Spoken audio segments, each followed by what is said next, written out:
Good afternoon to all of you. Welcome you all again in today's session of polymer.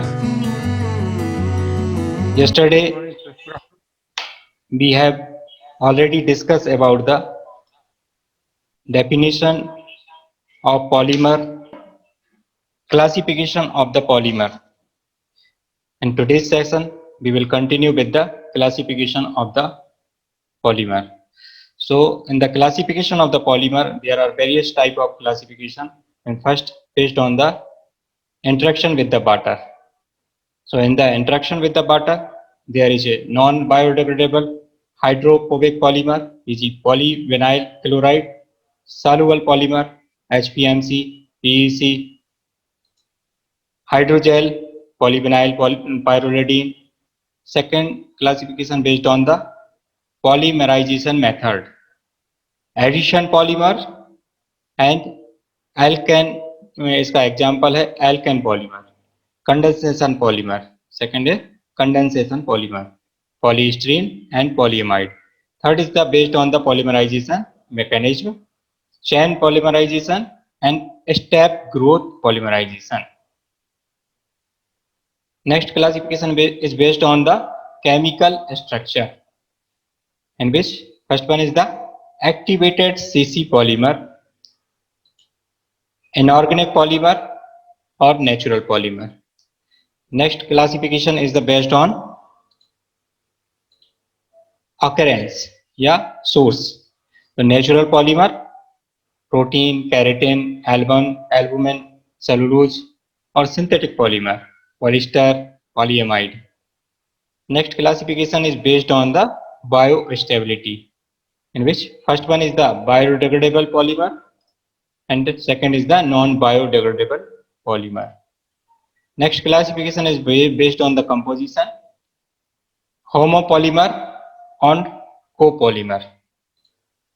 We can also classify polymer according to their broad class based on the occurrence and source. Second one is the chain structure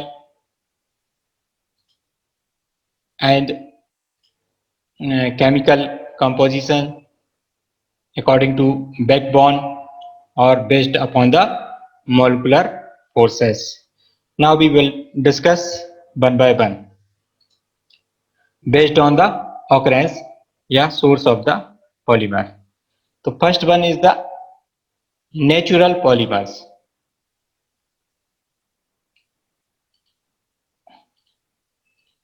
Natural polymers are derived from natural sources and can be polysaccharides and protein and chemical nature. Natural polymer जो होते हैं वो natural source से obtain किए जाते हैं, ठीक है. और इसमें पॉलीसेकेराइड या प्रोटीन केमिकल नेचर के हो सकते हैं. प्रोटीन बेस्ड पॉलीमर के एग्जांपल्स हैं कोलेजन, एल्बुमिन और जिलेटिन. पॉलीसेकेराइड में agarose, alginate, carrageenan, hyaluronic acids, dextran, chitosan and cyclodextrin, ये होते हैं नेचुरल पॉलीमर. तो नेचुरल पॉलीमर्स नेचुरल सोर्स से ऑब्टेन किए जाते हैं, ठीक है. इसके बाद है सेकंड है इसमें synthetic polymers. Synthetic polymers are of artificial origin which consist of fibers like Teflon, Dacron, synthetic rubbers, plastic and PVC.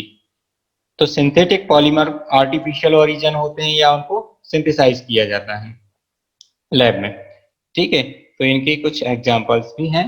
Synthetic rubbers होते हैं, प्लास्टिक्स होते हैं, टेफ्लॉन्स होते हैं, पीवीसी होते हैं, ये सिंथेटिक पॉलीमर्स होते हैं. कुछ सब टाइप्स भी हैं इसमें. First one is the biodegradable polymer. Biodegradable polymer में are defined as polymers comprise of monomers linked to one another through functional groups and have unstable link in the backbone. कैसे होते हैं ये? Biodegradable polymer are defined as polymer comprised of monomer linked to one to another through the functional group and have a unstable link in the backbone. Backbone में unstable link होती है ना? तो जिसके कारण क्या होता है, they are broken down into the biologically acceptable molecules. तो ये अनस्टेबल लिंक होती है बैकबोन में, जिसके कारण ये ब्रेक हो जाते हैं बायोलॉजिकली एक्सेप्टेबल मॉलिक्यूल्स में, और फिर उसके बाद वो मेटाबोलाइज हो जाते हैं, और मेटाबोलाइज होने के बाद बॉडी से रिमूव हो जाते हैं, है ना? तो they are broken down into the biologically acceptable molecules that are metabolized and removed from the body by normal metabolic pathway। ठीक है, नॉर्मल मेटाबॉलिक पाथवे से फिर वो रिमूव हो जाते हैं। तो बायोडिग्रेडेबल पॉलीमर क्या होते हैं कि जो जिसमें मोनोमर लिंक होते हैं एक दूसरे से फंक्शनल ग्रुप के साथ में लिंक, और साथ में एक अनस्टेबल लिंक बैकबोन होती है, अनस्टेबल लिंक्स इन बैकबोन, जिसके कारण वह ब्रेक डाउन होते हैं, ब्रेक हो जाते हैं बायोलॉजिकली एक्सेप्टेबल मॉलिक्यूल्स में, और इसके बाद वो मेटाबोलाइज होते हैं, और मेटाबोलाइज होने के बाद बॉडी से रिमूव हो जाते हैं नॉर्मल मेटाबॉलिक पाथवे के द्वारा। तो ये बायोडिग्रेडेबल कहलाते हैं, जो कि बायोलॉजिकली डिग्रेडेड हो जाते हैं, इसलिए इनको बायोडिग्रेडेबल पॉलीमर्स कहते हैं। ठीक है, इसमें नेचुरल बायोडिग्रेडेबल पॉलीमर्स हैं। Examples albumin, collagen, gelatin, starch etcetera. तो ये नेचुरल बायोडिग्रेडेबल पॉलीमर हैं जो कि नेचुरल सोर्स से ऑब्टेन किए जाते हैं। सिंथेटिक बायोडिग्रेडेबल पॉलीमर भी हो सकते हैं, इसके एग्जांपल हैं पॉलीलैक्टाइड, होमोपॉलीमर एंड पॉलिस्टर एक्सेट्रा। ठीक है, तो बायोडिग्रेडेबल पॉलीमर में अपन ने पढ़ा कि बायोलॉजिकली डिग्रेडेशन हो जाता है। कैसे हो जाता है? क्योंकि इनकी बैकबोन में एक अनस्टेबल लिंक होती है, और जिसके कारण वो बायोलॉजिकली एक्सेप्टेबल मॉलिक्यूल में ब्रेक हो जाते हैं। उसके बाद वो मेटाबोलाइज होते हैं, और मेटाबोलाइज होने के बाद बॉडी से नॉर्मल मेटाबॉलिक पाथवे से रिमूव हो जाते हैं। तो ये बायोडिग्रेडेबल पॉलीमर होते हैं। इसमें भी नेचुरल टाइप का पढ़ा, सिंथेटिक पढ़ा, और इसके बाद एक और है इसमें semi-synthetic polymers. So these type of polymers are derived from natural occurring polymers by means of chemical modification. तो natural occurring polymer में chemical modification भी किया गया है, इसलिए इसको semi-synthetic polymers भी कहते हैं। जैसे वल्केनाइज्ड रबर होता है, जो रबर होता है उसको वल्केनाइजेशन प्रोसेस के द्वारा उसको हार्ड कर दिया जाता है, तो ये vulcanized rubber, cellulose diacetate और HPMC भी बनाया जाता है। तो ये सेमी सिंथेटिक पॉलीमर्स की कुछ एग्जांपल हैं।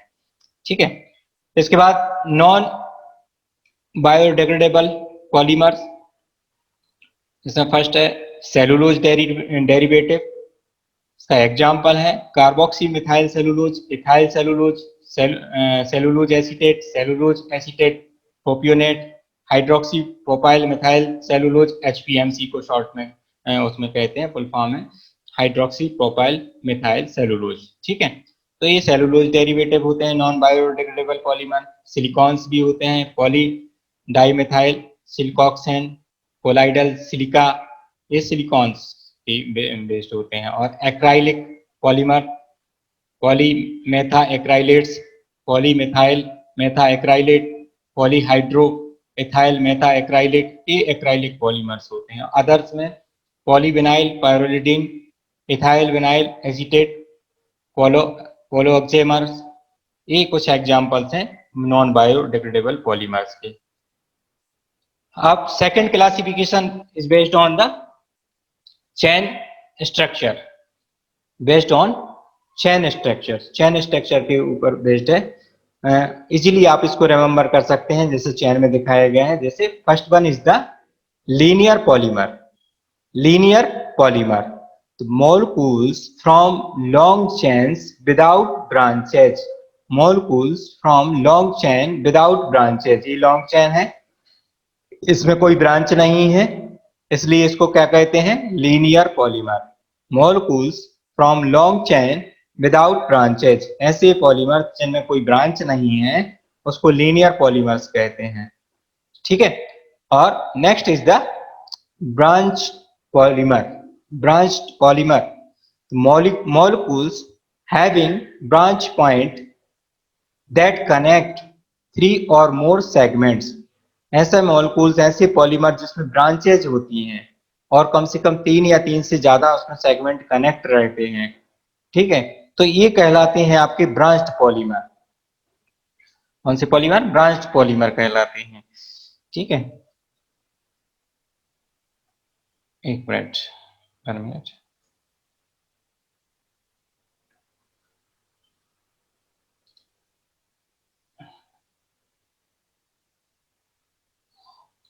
Okay, and third is the cross-linked polymer। cross-linked polymer, it include interconnection between the chains। जब चेन्स में भी इंटरकनेक्शन हो जाते हैं इस तरीके से, ये इंटरकनेक्शन है, दो चेन है, ये चेन में भी इंटरकनेक्शन बताए गए हैं इसमें, तो ये क्रॉस लिंक्ड पॉलीमर कहलाते हैं, ठीक है। It includes interconnection between the chains. Next one is the network polymer. network polymer, a cross-linked polymer that includes numerous interconnection between the chain। जब numerous interconnection होते हैं, कई सारे interconnection होते हैं between the chain, तब इसको बोलते हैं network polymers।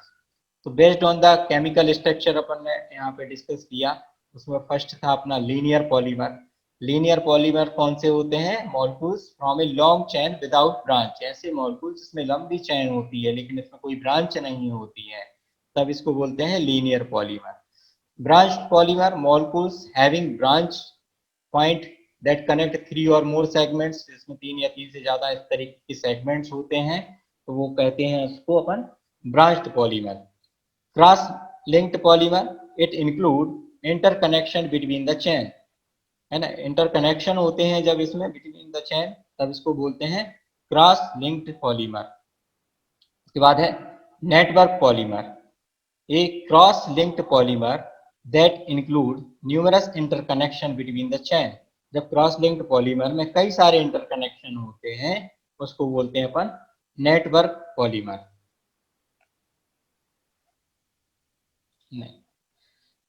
Next classification is based on the chemical composition.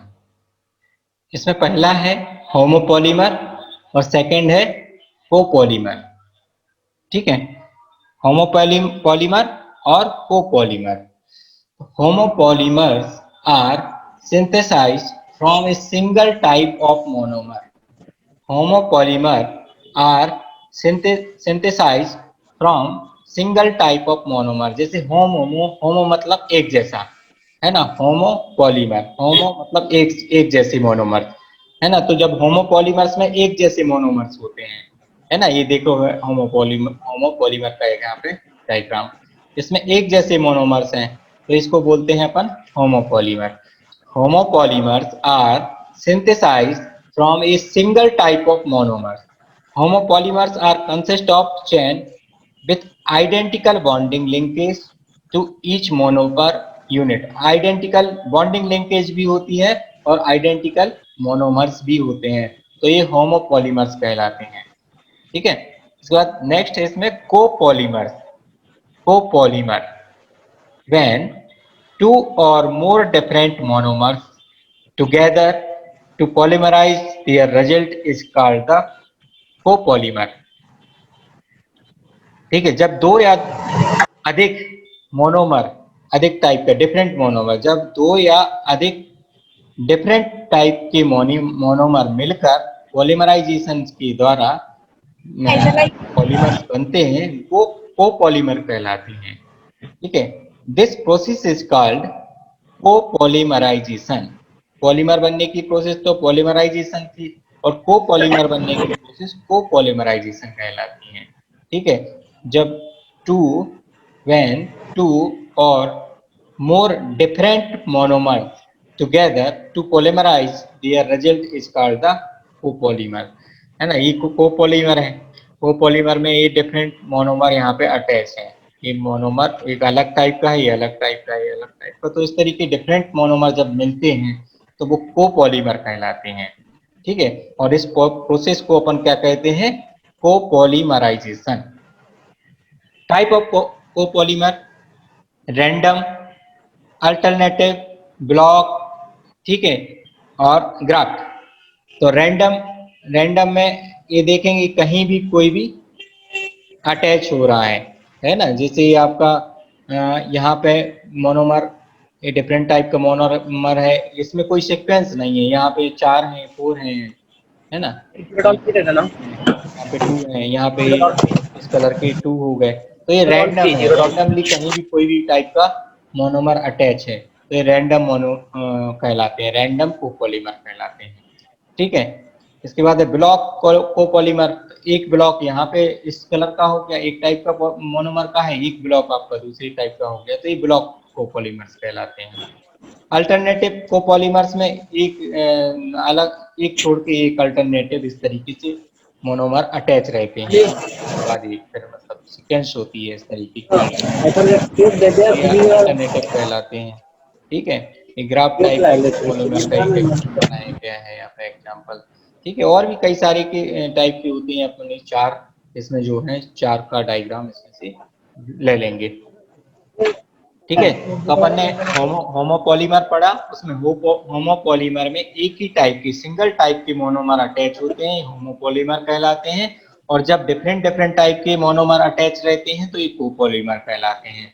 Copolymer में रैंडम, अल्टरनेटिव, ब्लॉक, ग्राफ्ट और भी कई सारे नाम हम कोपॉलीमर में देख सकते हैं।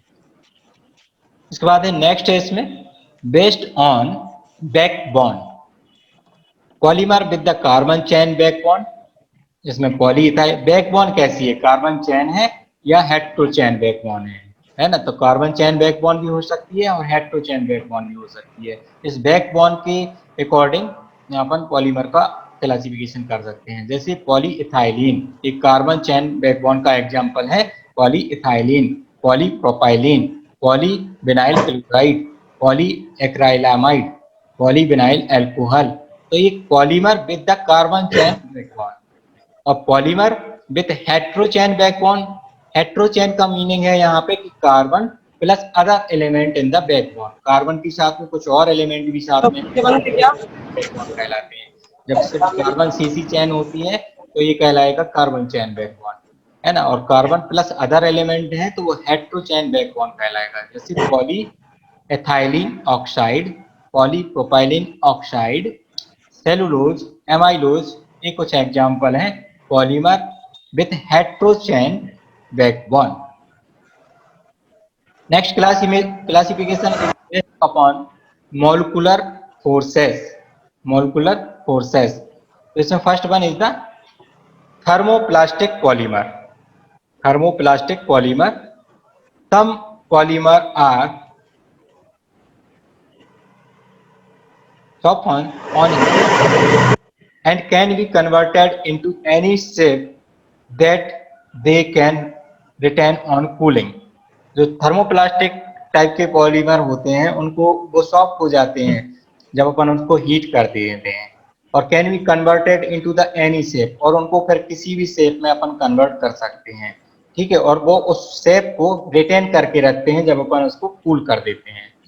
कुछ पॉलीमर्स होते हैं जिनको अपन हीट करते हैं तो वो सॉफ्ट हो जाते हैं, और सॉफ्ट होने के बाद क्या करेंगे, उनको किसी भी शेप में अपन कन्वर्ट कर देंगे, और करने के बाद वो अगर कूल करते हैं तो वो उसी शेप में रिटेन रहते हैं, तो ये थर्मोप्लास्टिक पॉलीमर्स कहलाते हैं, ठीक है। Some polymers are soft on heating and can be converted into any shape that they can retain on cooling. Such polymers that soften on heating and stiffen on cooling are termed as thermoplastic polymer। ठीक है, ऐसे polymer जो heat करने पर soft हो जाते हैं और कूल करने पर स्टिफ हो जाते हैं, है ना, हार्ड हो जाते हैं, उनको थर्मोप्लास्टिक पॉलीमर्स कहते हैं। इनके एग्जाम्पल हैं polyethylene, PVC, nylon, ceiling bags. तो ये कुछ होते हैं आपके एग्जाम्पल थर्मोप्लास्टिक पॉलीमर्स के होते हैं, जिनको अगर अपन हीट करते हैं तो सॉफ्ट हो जाते हैं, कूल करते हैं तो हार्ड हो जाते हैं और उसी शेप में रह जाते हैं, तो ये थर्मोप्लास्टिक पॉलीमर्स कहलाते हैं। Thermosetting polymers, polymers that become an infusible and insoluble mass on heating are called the thermosetting polymer. ठीक है, तो इनफ्यूजिबल और इनसॉल्युबल मास हो जाता है ऑन हीटिंग, मतलब एक बार अगर अपन ने उसको हीट कर दिया तो वो सेट हो गया, इनफ्यूजिबल रहेगा और इनसॉल्युबल मास रहेगा, तो वो आपका कहलाएगा थर्मोसेटिंग पॉलीमर्स। ठीक है, तो इसमें आपका poly urethanes, bakelites, phenol formaldehyde, melamine resin, epoxy resin, polyamides, ये कुछ एग्जांपल्स हैं थर्मोसेटिंग पॉलीमर्स की, कि वो वन टाइम होता है, मतलब उसको एक बार अपन हीट करेंगे तो वो सेट हो जाएंगे, ठीक है, और इनफ्यूजिबल हो जाएंगे, इनसॉल्युबल मास में कन्वर्ट हो जाएंगे, वो थर्मोसेटिंग कहलाते हैं, है ना। थर्मोप्लास्टिक पढ़ा, थर्मोसेटिंग पढ़ा। इसके बाद है elastomers. When plastic are vulcanized into the rubbery product, exhibit good strength and elongation. Polymer are known as elastomer. जब प्लास्टिक को अपन वल्कनाइज करके रबरी प्रोडक्ट में बनाते हैं, जिससे वो एक्टिवेट करते हैं गुड स्ट्रेंथ और एलोंगेशन, है ना, एलोंगेशन प्रॉपर्टी भी उनकी हो जाती है, तो इस टाइप के पॉलीमर्स को हम कहते हैं elastomers. Easy silicone rubber, natural rubber, synthetic rubber, ये बल्कनाइज्ड प्रोडक्ट होते हैं, बल्कनाइज्ड किया जाता है इनको, ये इलास्टोमर्स कहलाते हैं। रबर्स जो हम देखते हैं, है ना, रबर्स, इनमें एलोंगेशन की प्रॉपर्टी होती है, तो ये इलास्टोमर्स कहलाते हैं। Next is the fibres. Fibre, the polymer which are filaments like material having their length to at least 100 times of their diameter। ठीक है, तो 100 टाइम्स ऑफ डायमीटर वो कहलाते हैं आपके फाइबर्स। और नाइलॉन्स इसका एग्जांपल्स है फाइबर्स का। The polymers which are filaments like materials having their length at least 100 times of their diameter, तो वो कहलाते हैं फाइबर्स कहलाते हैं। ठीक है, तो फाइबर्स हो गया, तो ये अपन ने पढ़ा based on the molecular force.